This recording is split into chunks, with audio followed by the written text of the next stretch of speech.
yeah, thanks to John for organizing this afternoon and for Pocket Gamer's continued coverage of the Asian market. Obviously, there's a lot going on, and Pocket Gamer is covering a heck of a lot of it. I apologize to those who were expecting to see Michael Song, our CEO, on stage here. I have 27 slides to share with you this afternoon of the Chinese market, and he thinks I'm more like Mary Meeker than he is. So I'm replacing him this afternoon. But Michael is in town here with us, and you can meet Michael and chat with us afterward at our booth right outside. So to get started, actually if I can go back, there we go. So to look at what we're doing and talking about this afternoon, a very broad overview of the market, both size and monetization. Then a breakdown of the market by city tier. We're talking about a population of 1.3 billion people. 500 million mobile internet users. And so obviously, what do these people look like? So let's look at the demographics in China at a lower level, and also an overview of what we call Diaosi, which are the people that live in the lower tiered cities, which actually makes up the bulk of China's mobile gamers. So I mentioned Mary Meeker, so this is one of her slides she showed a couple weeks ago. And right, so over 500 million mobile internet users in China. And we're seeing more and more of these guys becoming mobile gamers. And that's an 80% penetration rate of all, of how people in China access the internet. And we're going to see that, of course, increase year on year. A look here also from Mary, and it's looking at GDP. It's increasing compared to other countries around the world. And I include this because, of course, as a country's GDP increases, also so does the middle class, also so does the purchasing power of its citizens. So this just means we have more people being able to spend more money on games. And so we have a wealth of other third-party research that we're including in our PowerPoint this afternoon. Several slides from SuperData. And so when we look at third-party research, we should look at it more of as the trend, maybe not the exact numbers, because of course you have different research firms giving some different exact numbers. But anyway, the point here is you can see the conversion rates of paid users in China is increasing, actually a pretty large margin, 20% from last year to this year. And if you compare that to the US, it's actually decreasing perhaps a little bit. And also if you take a look at the average revenue per paying user, it's a big jump as well in China. So it just means, once again, China's becoming better at monetizing for your game. Take a look at China compared to other main markets around the world. You do see that the cost per installation and revenue per download are a bit lower than most other countries, but the margin you're looking at is perhaps 23 cents per download. And now we're talking about hundreds of millions of potential users. Of course, this does add up, and this is why China in early 2015, if not already, depends on whose numbers you're looking at, will become or is currently the world's largest mobile game market. So let's compare CPI and ARPU between the US and China.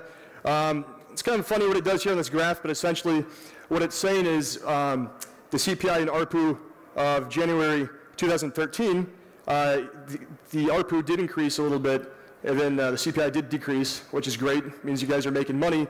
But that was last year. I'm sorry, that was last year. And so this year you're seeing that the trend continues, that ARPU does continue to remain above CPI. But actually in the US, according to this research, it's not monetizing as well. Cost per installation is actually a bit higher than ARPU at this time, at least in the first quarter of 2014. And let's look again at why China is, or currently is, or will be the world's largest mobile game market. Here's the number of monthly active users and revenue. So as I mentioned earlier, China, incredibly huge market, but what do these users look like? Well, yes, 1.36 billion people, 500 million monthly mobile internet users, and about 266 million monthly active users of mobile games. And so do all these people look the same? Are they the same demographics? Do they have the same purchasing power? And of course, the answer is no. So let's take a closer look of what these guys look like. In China, we call it different tiers of cities. Of course, you all are quite familiar with, I assume, Beijing, Shanghai, and probably Guangzhou and Shenzhen. These are considered first-tier cities. But we also have second-tier, third-tier, and even like fourth and fifth-tier cities. And this is determined by population, their GDP, their cultural significance, as well as other factors.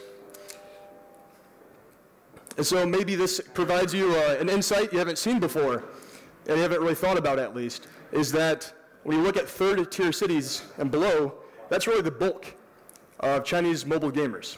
60% live in third-tier cities and lower. So what exactly does that mean for you guys?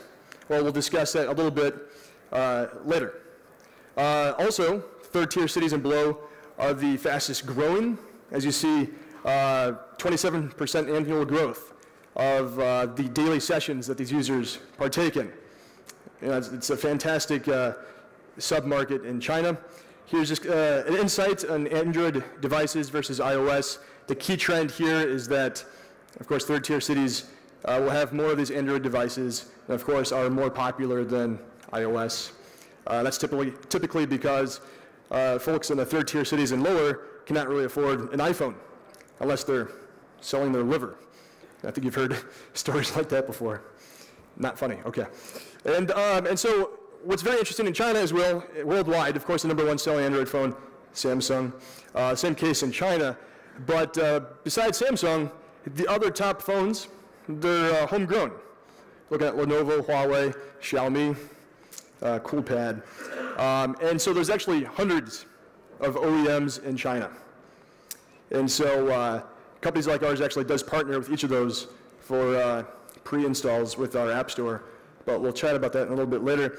And so, okay, fine. So third-tier cities are so important. So the people that live there, what do they look like? We call them diaosi. And that means, what we'll share later, we'll show you what their game preferences are, the trends in their preferences and user behavior. Diaosi do prefer casual games over other game types. And kind of casual games are the gateway drug of sorts in the mobile game market in China. So we definitely think that casual games are going to continue to be the most popular for this segment. An interesting thing about this demographic is that in these smaller tier cities, they're definitely improving their 3G, 4G coverage, but it's not quite there compared to the larger cities.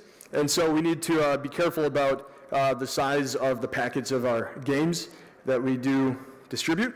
And of course, this does show the success rate of downloads based on size. Also, the phones, well, the capability and processing power of the phones are improving. It's still a little bit lower than some higher tiered cities' phones. So once again, we're looking at casual games for this reason. Holidays are a little bit different in China than the rest of the world. So it's great to work for a Chinese company because maybe you have 2 sets of holidays. I only get 1 actually. But so that's why we look at national holiday is the best time of the year for promotions. And of course, there's several other holidays that you have to be more mindful of than just the typical Western holidays. Quickly just showing that games are actually more important to third-tier city residents or users in respect to other tiers.